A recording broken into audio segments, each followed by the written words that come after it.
çiçek açar mı?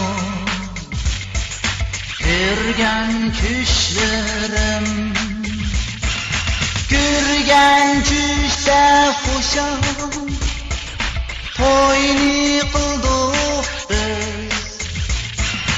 Otak sevgin bilen canım, lavga suydunuz.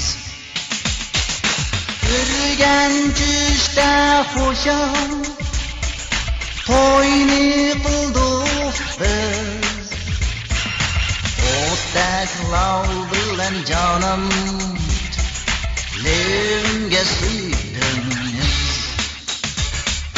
Hey güzel, kar gözlük sümbül saç güzel. Hey güzel, sözlerin üstünden güzel. Hey güzel,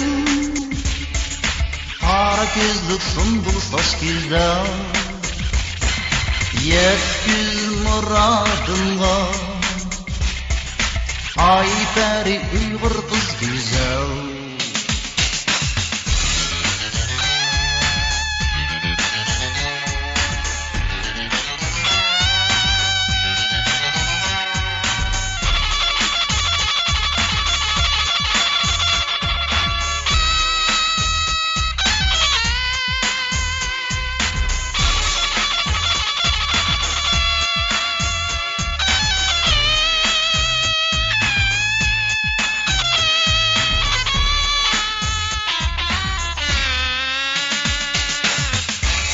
Yarım saçımda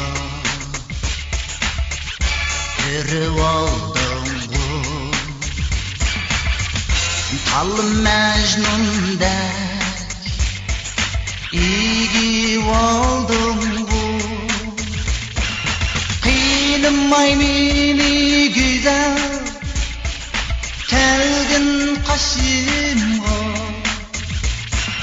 Çildildin suydum seni, gece gündüz yolumda.